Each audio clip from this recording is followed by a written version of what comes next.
Tem uma oração que até um ateu sinceramente pode fazer, é a seguinte: Senhor, que tu existas. Porque se ele existir, cara, é a melhor coisa que eu tenho pra falar aqui pra vocês.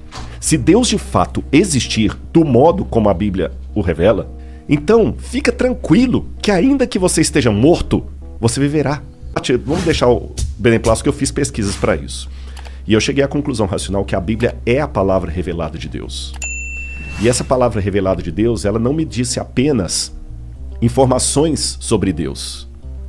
Ela me contou a história dele. E ao contar a história dele, aí vem todo aquele esquema que eu falei de Cristo na cruz, enviado e tudo, eu descobri a coisa mais linda que eu podia descobrir. Que Deus, ele responde à minha ansiedade contraditória. Vou explicar por quê. Se eu for pro lado do ateísmo, vamos abrir o jogo. O Fernando Pessoa dizia: o que é o ser humano senão um cadáver adiado que procria?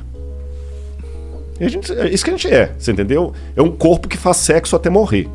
Acabou. Por isso que muitos são da escola pessimista e tudo mais, porque a realidade é essa. Por mais que alguns queiram, não, mas dá dentro do pessimismo pra viver numa boa? Não dá, desculpa. Pode até ser que alguém conheceu, mas não dá. Não dá pra viver numa boa. A sobriedade, ela te incomoda. Você saber que mais cedo ou mais tarde você vai morrer ou vai enterrar alguém que você ama. Pô, caramba, isso é muito dolorido. Por outro lado, se eu for pro lado do teísmo, que é chamado crer no Supremo, mas ficar só com o quadro não me diz se quem pintou foi uma freira que eu poderia levar para minha casa e que ia cuidar de mim se eu estivesse doente, ou se era um maníaco como o austríaco que matou 6 milhões de caras, porque os dois podem pintar quadro. Então eu preciso de algo a mais desse Deus, além da certeza que ele existe. E esse algo a mais, ele vem de uma coisa que o Karl Rahner, que é um teólogo formidável católico, morreu nos anos 70, Karl Rahner chamava de transcendental, existencial transcendental. O que é isso? Santo Agostinho dizia, existe um vazio com forma de Deus no coração humano. E nós nascemos com essa projeção para o transcendente. Se tem uma oração que até um ateu sinceramente pode fazer, é a seguinte: Senhor, que tu existas. Porque se ele existir, cara, é a melhor coisa que eu tenho para falar aqui para vocês. Se Deus de fato existir do modo como a Bíblia o revela, ou como ele se revela na Bíblia para corrigir, então fica tranquilo que ainda que você esteja morto, você viverá. Você tá entendendo? Agora, eu tenho uma dificuldade aqui. Porque se Deus criou o universo, ele tem que ser muito maior do que o universo. Veja, ele não pode nem pensar, nem raciocinar. Ele sabe. Ele não raciocina. Ele é. Ele é. Ele nem existe. Que existere significa algo extraído de algo. Ele é. Ele é muito... Eu não tenho nem como imaginar Deus. Você tá entendendo? Qualquer coisa que eu falar dele, eu vou falar do que ele não é, porque o que ele é ninguém sabe. Eu preciso desse Deus supremo para fazer sentido com a criação do universo e tudo que eu tô falando com você. Senão ele vai ser Odin, vai ser o pai de Thor. Sim, ele vai ser um ser humano. Um ser humano deificado. Mas por outro lado, ao mesmo tempo que eu preciso dessa imagem grandiosa de Deus, caramba, eu falei da minha depressão, acho que já tá na hora de eu entrar nesse assunto. Há momentos em que você quer ser abraçado por Deus.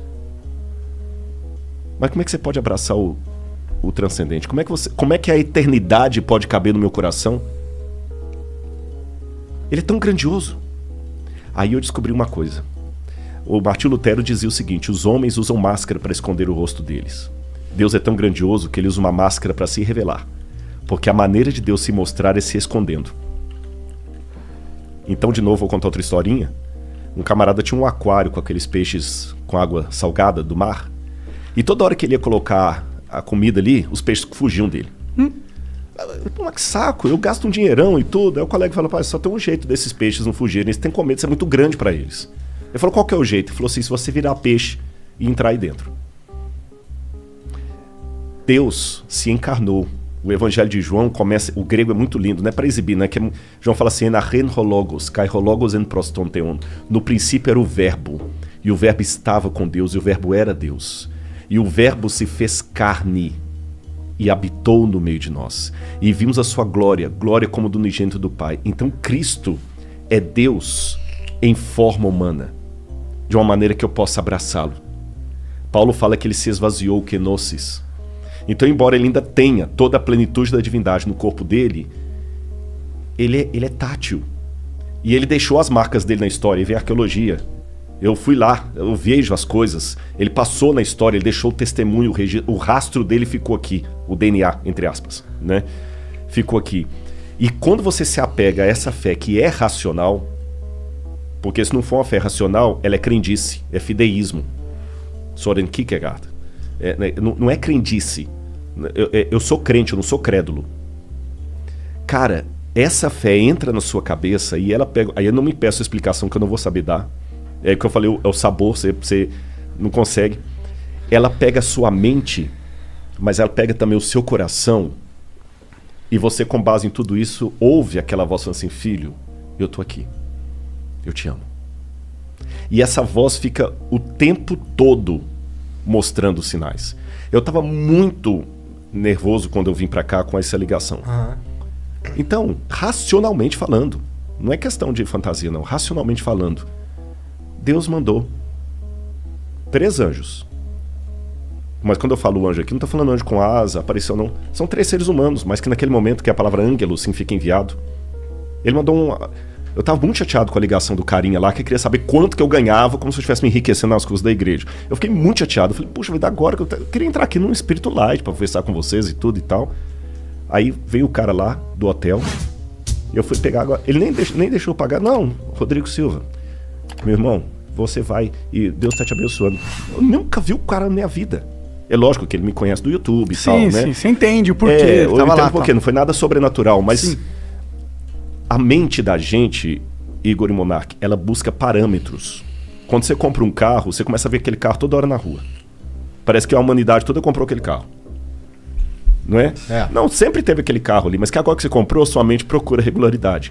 Quando você está em comunhão com Deus, você começa a ver ele agindo. Ele agindo. Aí veio na forma desses menininhos aqui, que veio abraçar. O menino veio, o Josué, me deu um abraço tão gostoso que eu senti, Deus falou assim, tá vendo? Você vai lá. Eu vou estar com você. Então, por isso, assim, por nenhum fanatismo, eu acho que vocês já deram pra pegar que eu não sou fanático. Um fanático não chegaria ali brincando de paintball com você. Você entendeu? Não, fanático não deixaria eu fumar tabaco orgânico de boa aqui. Você tá entendendo? Sim, sim. Desde que você não faça xixi na minha cabeça. Não tem essas piras. Mas o que acontece? Porque Jesus conversava com todo mundo. Jesus conversava com o intelectual como Nicodemos, mas ele...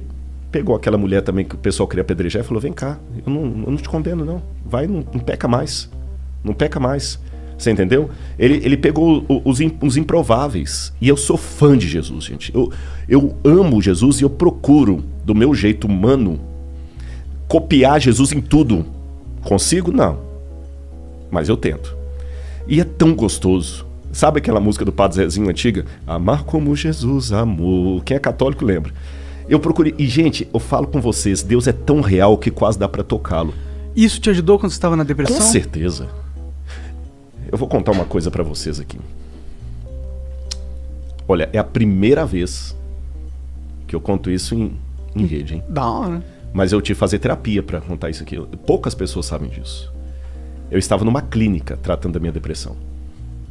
Eu estava numa depressão tão severa que eu estava com o risco de suicídio. A pior humilhação que você pode imaginar, eu tive. Eu tive um ex-aluno, porque eu dava aula na faculdade de teologia, e dar aula de teologia é mais complicado do que dar aula de outras matérias, porque é teólogo, pastor. Tinha que ter um aluno comigo, que... Aí nesse ponto eu agradeço muito a Igreja Adventista. Nenhum pastor adventista ganha salário para ficar milionário, ter ilha, apartamentos, não tem. Mas a igreja também não me deixa passar vergonha. Ela cuida. O plano de saúde que eles têm cuidou de mim tudo ali. E o que o plano de saúde não cobriu, o diretor da universidade, do NASP, Rodrigo, o NASP vai pagar. Porque eu não tinha grana para pagar aquilo ali, nem o plano de saúde cobria tudo. E eles pagaram, eles cuidaram de mim. Então, apenas um parênteses para continuar a história. Quem vem para a igreja tem muitas decepções. Quando eu falei do crente pantufa, igual esse cara que me encheu o saco para saber quanto que eu ganho. O cara não... Com certeza, esse que ligou para mim, não fez uma oração por mim quando eu tava com depressão. Ele queria o clickbait ali, você né? Entendeu? Exatamente. Não, mas agora quer ligar para saber quanto que eu ganho. Você tá entendendo? Não quer saber não, ele quer confirmar, porque já fez uma pesquisa. Sim. Do YouTube. Dá para estimar quantas pessoas exatamente, fazem no canal. Tudo. Então, quer dizer, é muito chato, sabe? Quando eu precisei, se eu olhasse religião por alguns, eu não passaria na porta de nenhuma igreja. Mas também, graças a Deus, eu aprendi, não sou oculista, mas eu do olho, eu não vou ficar olhando a remela. Que teve muitas pessoas na igreja também que me apoiaram. Então teve gente que me fritou, porque a igreja não é o paraíso. Às vezes é para-raio de doido, religião às vezes é para-raio de doido. Mas por que religião tem que ser o para-raio de doido? Justamente porque a igreja é um hospital. Porque o doido precisa de guia. Exatamente, se a igreja...